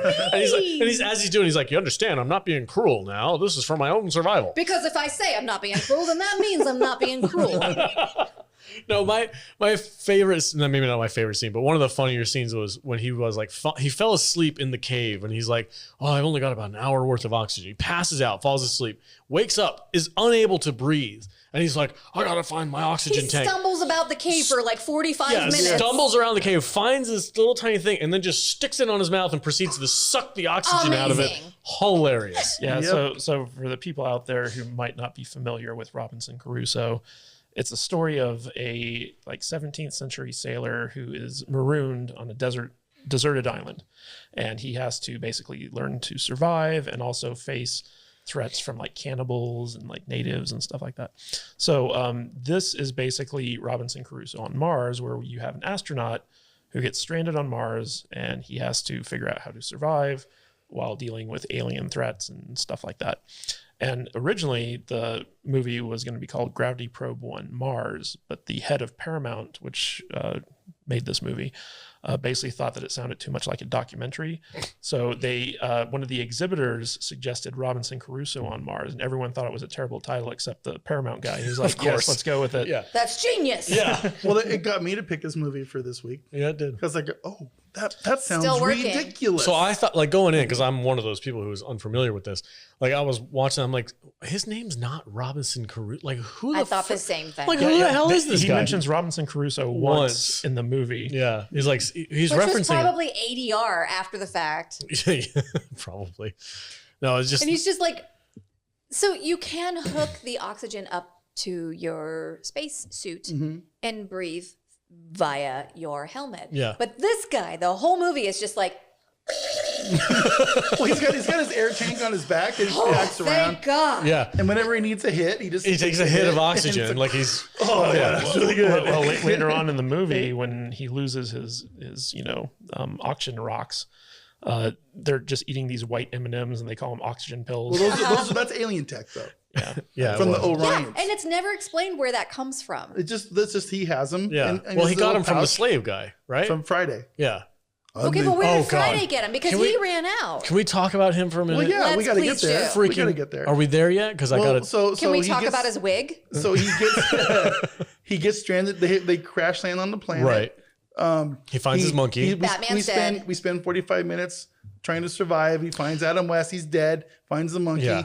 Finds a water cave. source. The monkey finds a water source, and they have the Mars sausage plant. Yeah, he finds alien some Oh space God! sausage. Alien sausage. And he can eat the sausages, and he can take the plant fiber. But if you and cook make- the sausages, it makes you hallucinate. that's really good shit. But also it gives you the diarrhea. Yeah.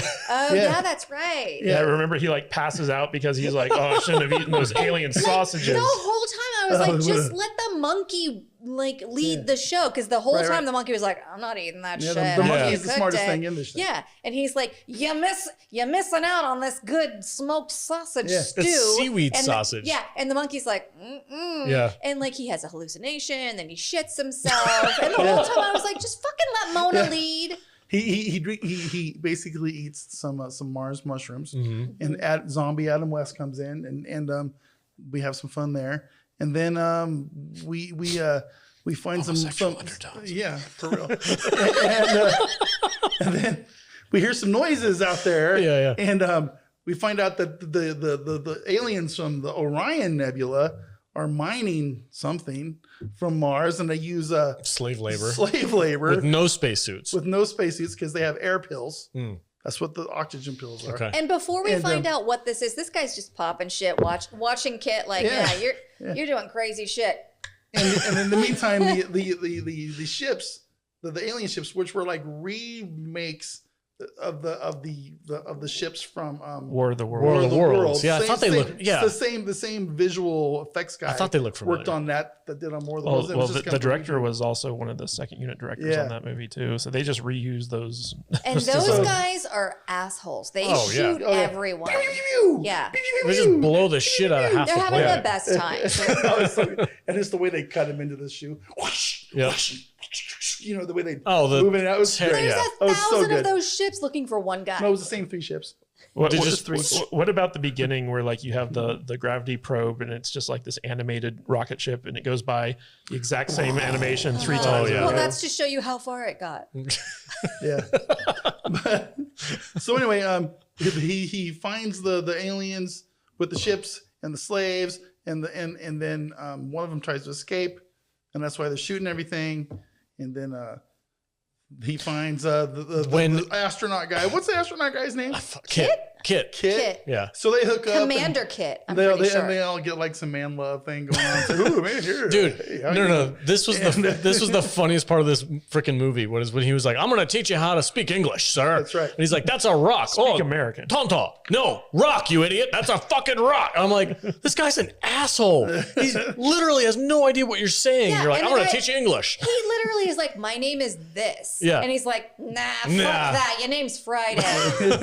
It's so ridiculous. What kind of an idiot are you? That's a rock. Don't you know that? It's obvious Friday is an allegory for Native American. Oh my For God. sure. Yeah. And it was like the Lone Ranger and Tonto vibe going on there. Yeah. It's so It ridiculous. certainly was. It was He's just got like a loincloth and ridiculously wigged black hair. Yeah, And dig his loincloth, don't dig his way. And he's in bondage the entire time. Oh, poor guy. He's got these bracelets that don't go with his outfit at all. And aren't they like magnetically Yeah, they're- attracted they're- to the they're- spaceships Yeah, or something? so every time the spaceships like fly by, it puts out the signal, and Friday had like the magnets are drawn to each other, and he just like Yeah. So the impression that I got with the bracelets is that the alien overlords can track people Yes. with the aliens, Yes. and that they can also control them, like when they want them to be submissive or whatever. They can make them clump together, Yeah. so they can't move. Was there some kind of like a electrical shocking thing that was going on There too? was some type of pain response when they're Maybe activated. they were hot or something. So I he don't had to know. get his hacksaw out. Somehow he made a hacksaw. he got like dental floss, Yeah, and he was and just spent a few months hacking those things off his trying wrist. to saw through, and he got one off. Right? Dude, he had a little side cheek. He got him off. All right. Oh my I God, bet he Kadish, you're so weird. This is Been living with me 19. too long. This is not made in 2021. Okay? We're not shipping the Martian. However, Well, we don't have to ship anything. That's what happened. I'm I just want a saying, remake of when this. there was an avalanche and they were both covered in snow, nobody said, "Hey, maybe we shouldn't do this." let's remake this movie.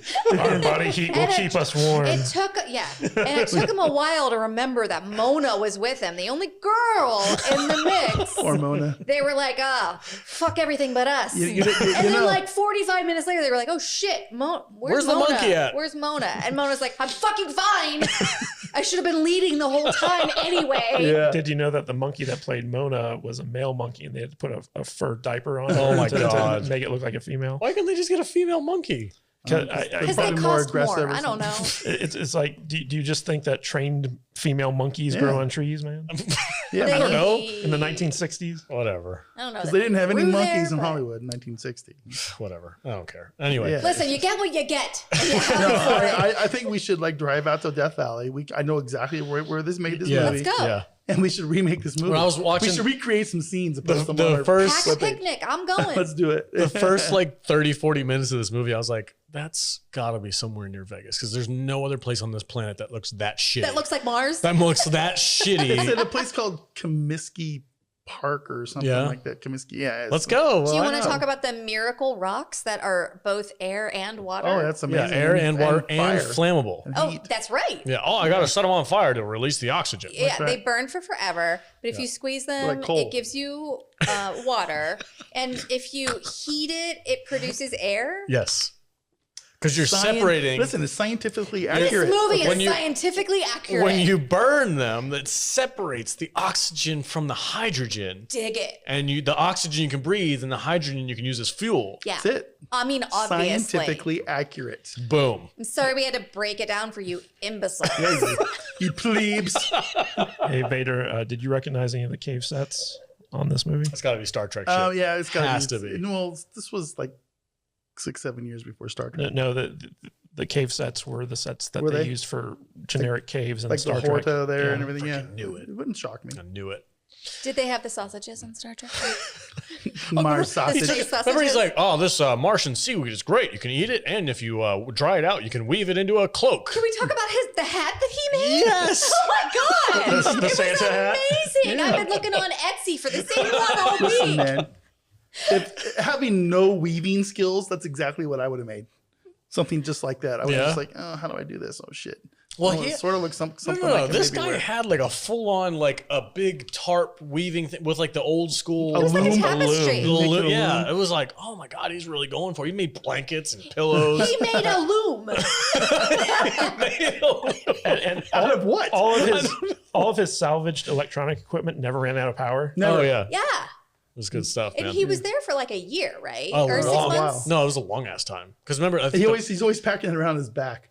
And it's huge. It's like it had to weigh 80 pounds. Oh my god! And my that goodness. thing was like, And so originally they had planned to make this like a big science fiction franchise because at the time this was like state of the art. Like they had the best special effects guys doing the matte paintings for this and all this other stuff. And the sequel was going to be called Robinson Crusoe in the Invisible Galaxy. Nice. it was just going to be that guy and nothing else. But Paramount kind of botched the release of this movie, and so it didn't make a lot of money, and they canceled all the planned sequels. And it was kind of sad because the two guys who played the boyfriends that survived on Mars, Friday and Kit. yeah, Friday and Kit, Cutest couple ever. yeah. Frit. Is that what it is? Kaide? Frit. Anyway, Oh, so like they had been expecting their careers to blow up after this movie came out because it had so much buzz around it. But when it failed at the box office, like it kind of tanked their careers. And so like you didn't see them in much after this. There is sad. one thing I want to touch on really quick. yeah. When he first landed on the planet, when he first crashed on the planet, there was like a firestorm or something. Yes. Going on, right? Yeah. Okay, the fire monster. And there was a fire monster, right? Yeah. And it was supposed to be like intelligent. I or thought it was something, going to be right? something. I did too, Yeah. but they never They went dropped there. it. They I think it was completely just a dropped it. storm.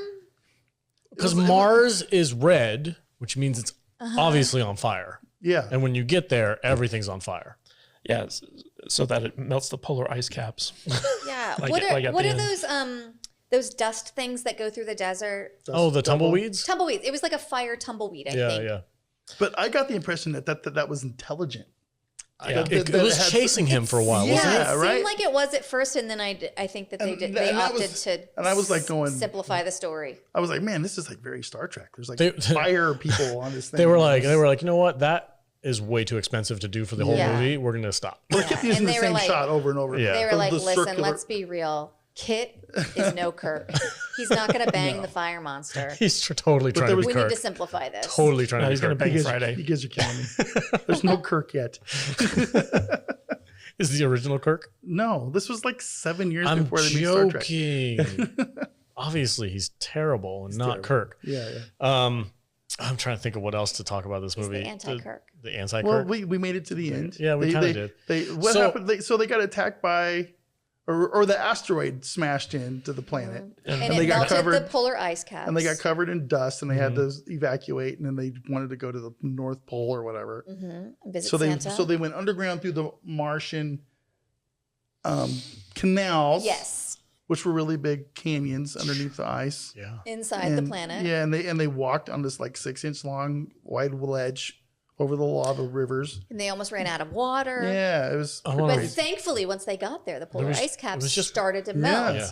Yeah, and then they got rescued, and it was the end. That's my ship, and the end. Yeah.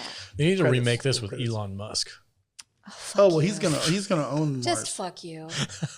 Dude, there's gonna Is it going to be scientifically accurate? Yes. Yeah, no, he's gonna film it on fucking Mars. He's that going to dickhead. drive a Tesla on Mars. Yeah. You think I'm kidding, but Mars is his planet.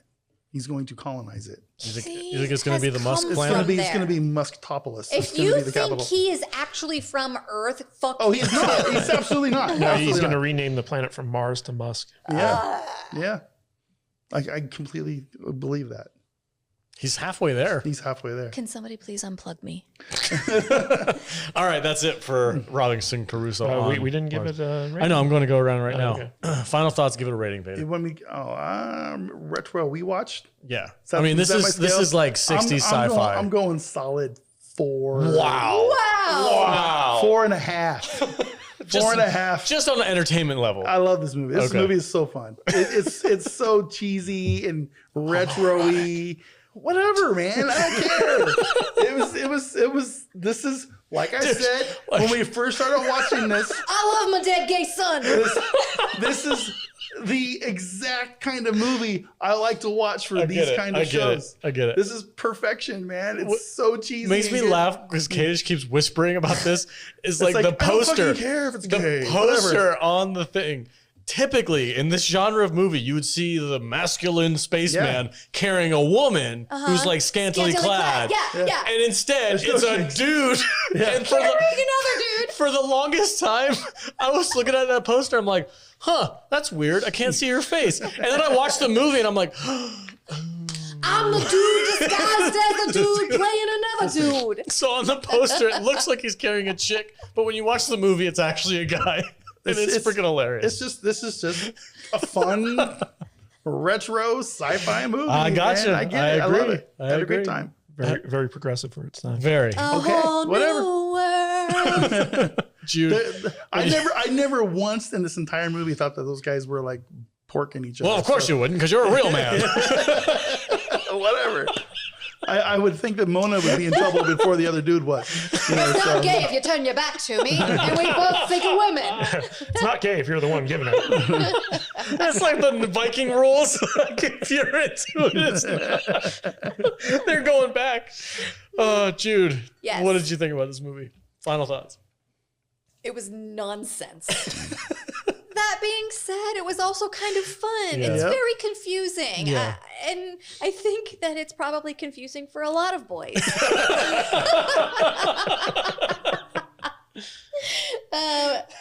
I didn't hate it. I'm never going to watch it again. I don't think I recommend it. I don't know what to do. I think Confused Jude more than it did Vader. Vader's like, nope, nothing here. I don't know. It's Nothing to see here, guys. cross my arms or grab myself or put them up. I don't know what to do with my hands or my It's thoughts. a man's struggle to survive in a inhospitable, barren planet. I love you, dude. You know what? I love you too. But like now, I'm a We gateway. do okay on Mars together, buddy. We'd be all right. I'd knit you a fucking sweater, bro. Good. You know what? I'd make you the loom in order to do it. Cook you some alien sausage. Give you diarrhea. Keep you skinny. Somebody tripping balls on Out sausages. of 5, Jude. Out of 5. I give it oh, God damn it. She's I don't skipping. know. Her record's broken. I give it I give it a B plus. 3. That's a 3. Okay, we're gonna go with 3. Kanish. No, this is not a 3. It's a C. 2. Okay. 2. 2.5. I'll star. give it a 2-ish. 2-ish. I'm gonna order 3 sausages, but only eat 2-ish. She actually did that last night. 1.5 space sausages out of 5. Yeah, Okay. we ordered barbecue last night. She got hot links. I bet she did. I love for hot telling wings. everyone. Jude I ate likes. the shit out of some sausage. Yeah, you did. I bet you do. I put mustard on it and everything. I love me some sausage. Stone They were ground. beef. God damn. 100% pure American beef. I gotta reel this back in. Kanish, what's your final thoughts on this movie? Sausages are a theme of the day. Yeah, this movie was stupid. Oh, come on. Did it confuse you? I was very disappointed when I realized Adam West was not the star of this movie because I wanted to see some Adam West and I didn't get any of it. It took a while, like way longer than it should have, because we were like, he's coming back. Well, he was the first character you see, and typically Yeah. that's like the main character. And so, like, when he died, I was like, did Adam West really And die? we were like, no way. They're trying to trick us. And It's then called a stunt casting. pretty much. So, like, the first, like, 20 to 30 minutes of this movie are so boring. Quick question. Sorry, with the Adam West thing, stunt casting. Was he famous? Was he Adam West when they made this movie? Yeah, I don't know. Or He wasn't Batman yet. Okay. And that's really like his call to fame, right? Is being Batman. I have no idea. I believe Batman was 67. So, Yeah, that sounds 66 or right. 67. So 66. maybe he wasn't famous. Maybe he was just like a regular cast. I kind of feel like he might have been. Like he's famous to us, but was he back when he did that? I don't know. Anyway, It doesn't matter because I wanted more Adam West. I didn't get any Adam West. okay. You know, like I just found this movie very slow, especially before Friday showed up. And it just like it wasn't cheesy enough to like keep me entertained, and it wasn't kind of good enough to keep me enthralled. So I was just kind of bored through most of it. I mean, like Jude and I were kind of cracking jokes while we were watching it, so that made it bearable. But for the most part, I didn't like this movie. And it feels longer than it is. At one point, I was like, how fucking long is this movie? Well, it's because we paused it. We were like, oh, shit. That's because they spent like 40 minutes just like crawling through the desert. Yeah, like had to figure out how to breathe. Yeah. Anyway, what'd you give it? Also, whenever the War of the World ship showed up, and those scenes went on forever, where they're just like making this annoying sound, and Terrible sound. blasting the Martian terrain. Terrible. It was so Which is annoying. exactly how alien ships sound when they're firing at you. Yeah. Yes. But like those scenes just went on forever. Yeah, it really was did. like, dude, just like cut it back a little bit. Yeah. I think an hour and a half long. Yeah. So like I'll give this movie, I don't know, two I gotta hate you guys. homoerotic air pills out of 5. I never You think once them pills were the gay? entire time I watched Those this are so movie, gay.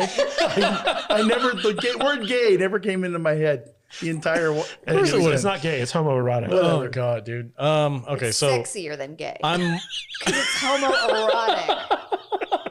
It's like I never picked up on like shirtless "Hey, man, loincloth. Hey, Friday, Listen, you're man. looking really good there in your slave outfit. Here's gay. Here's homoerotic. I disagree. I'm upset that I didn't know the other movie was about Jesus. I know, me too. It's a very progressive week this week on the podcast. Very subversive movies we Sexy watch. Jesus Oh my is God. coming to save you. With this gay Martian. Gort. Bend the knee. Isn't Gort like a Klingon zit? Probably. That's a Gorch.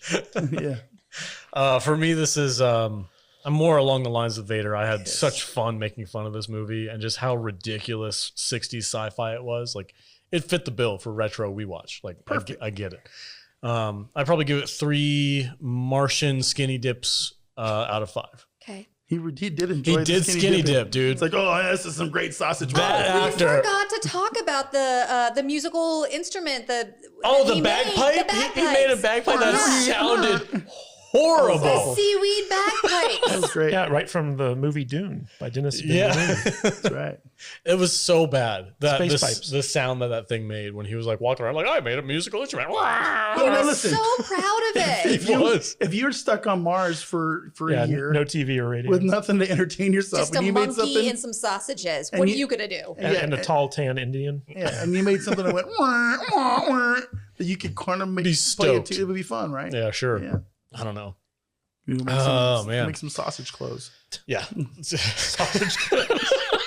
He did have like a big long sausage cloak at one point. When they went to the North Pole, they were wearing his Yeah. like sausage cold weather clothing. I need a whole sausage outfit. It's hilarious. I need sausage Call pants. Natalie Brothman. Let's Natalie. we'll have her make us some freaking like seaweed. I need some sausage pants. Sausage. All Yeah, right. well, she made a cork cloak at one point. So Yes. just have her staff just start eating lots of That sausages. is so you. I got the cord. Yeah, you Yeah. can make something out of Corky. He can It's evolve. gonna be my end of days outfit. It's gonna be so impenetrable. It's gonna be awesome. So you give it a And 4? also I'll be able to float in it. Did I say 3? You said 4. Did I say 4? Rewind this and find out if I said I can't remember. Anyway, it's a fun skinny dipping Martian freaking hot tub jaunt. I think he said 3. It was great. I had a lot of fun watching it. It was ridiculous. I love that it was filmed like 5 minutes away. That's like- awesome. Would you ever watch this again? No. Well, maybe. What I wouldn't watch again is 13 Ghosts. I definitely don't. I don't need to see that again. The Day the Earth Stood Still, I probably would rewatch that if there was an occasion to. And this, if I was drunk with you guys, I would watch this movie. You have family in town for the weekend. They're like, what should we watch? Robinson Crusoe on Mars. Let's do it. I really want him to redo this.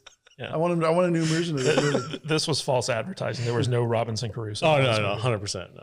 Stunt casting and false advertising. That being said, I would totally take a remake of this. Hell yeah. I need the exact same story though. I need the pew with pew. the monkey. Yeah, I need the monkey and the naked alien. I need the seaweed outfit. Yes.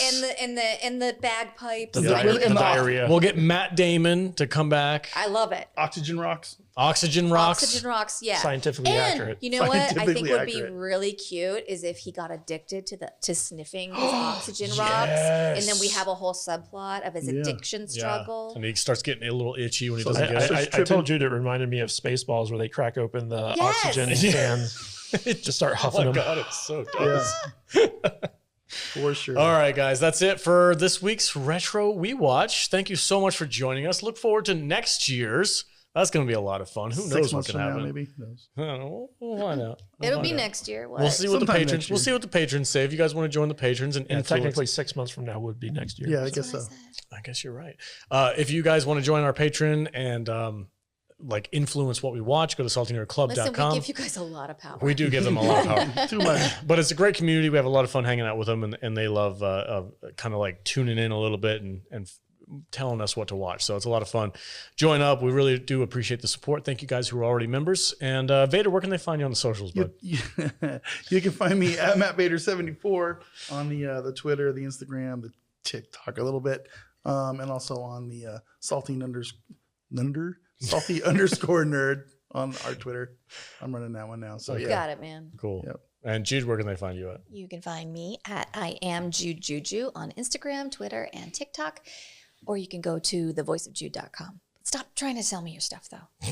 And Matthew Kadish, where can they find you? You can find me at Matthew Kadish, Kadish on Twitter, and kadishbooks.com takes you to my Amazon page. And check us out on Facebook. We got a Facebook group over there. Just search for The Salty Nerd, and you should be able to find it. And I'm your host, Alex, the Salty Nerd. You can catch me on our Discord app. Go to saltynerddiscord.com if you want to chat with me. We have a bunch of different chat rooms. It's a lot of fun. And as always, stay salty, my friends.